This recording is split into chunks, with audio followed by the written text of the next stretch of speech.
ден, драги ученици, и добре дојдовте во училница по предмет спортска психологија за прва година средно стручно образование. Јас сум Јелена Цветановска и се надевам дека ќе поминете убави моменти со мене, усовршувајќи содржината, спортска психологија и другите науки. За почеток, да ги кажеме кои се целите на овој час. Целите на овој час се да ги одговориме прашањата што е спортска психологија и како е поврзано со спортски науки, а како со психолошките. Спортската психологија е поддисциплина на психологија која се применува на надпреварачкиот спорт како специфичен контекст на организирана физичка, односно моторна активност. Надпреварачкиот спорт е фокусиран на високи врвни достигнувања, односно високи врвни резултати. Главниот акцент во спортската психологија е на изучување и примена на психолошките фактори за подобрување на врвната перформанса, како и влијанието на учеството на спортот врз развојот на младиот човек. Постојат разни дефиниции за спортска психологија, но една од најкористените и најопфатените гласи: спортска психологија е научна дисциплина која го проучува психичките процеси и однесувањето на спортистите во услови на спортска активност. Оваа дефиниција укажува на тоа дека спортската психологија се обидува да ја подобри спортската атмосфера и перформанса и да им помогне на спортистите да се концентрираат подобро, поефикасно се справат со надпреварувачкиот стрес и да се практикуваат поефикасно. Покрај тоа, спортската психологија исто така се обидува да го разбере влијанието на долгорочното учество на спортот врз развојот на личните компоненти на спортистите.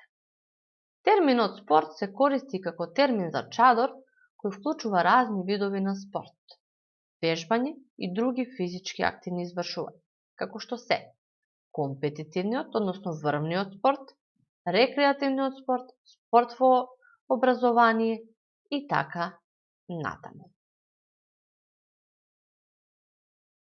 Што проучува спортската наука, а што спортската психологија? Спортската наука ги проучува физичките, додека спортската психологија ги проучува првенствено психолошките компоненти, а тоа се психолошки процеси, психолошки состојби и психолошки особени на спортската перформанса. Друга важна карактеристика на спортската психологија е нејзината двојна природа. Од една страна, таа е дел од психологија, односно теоретскиот дел, а од друга своја страна, нејзината база на знаења е поврзана со спортските науки, односно методолошка. Овие два извори на знаење помагаат да се разбере подобро една личност, околината и клучните аспекти на спортската активност. Како дел на спортски науки, на почеток спортската психологија се развивала како субдисциплина во рамките на кинезиологија. Кинезиологија е наука за физичка активност. Методолошките истражувања први се вршени во кинезиолошки одделенија, проучувајќи го моторното учење и стекнување на моторни вештини. Од друга страна, спортската психологија како дел од психолошки науки ги изучува психолошките појави на спортистите. Тука спаѓаат психолошки процеси, психолошки состојби и психолошки особини.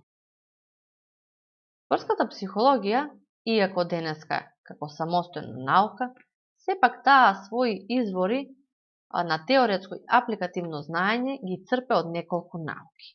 И тоа, од еден, спортски науки, а тука спаѓаат, како што спомнавме, кинезиологија, заедно со моторното учење, развојот и контролата и биомеханиката.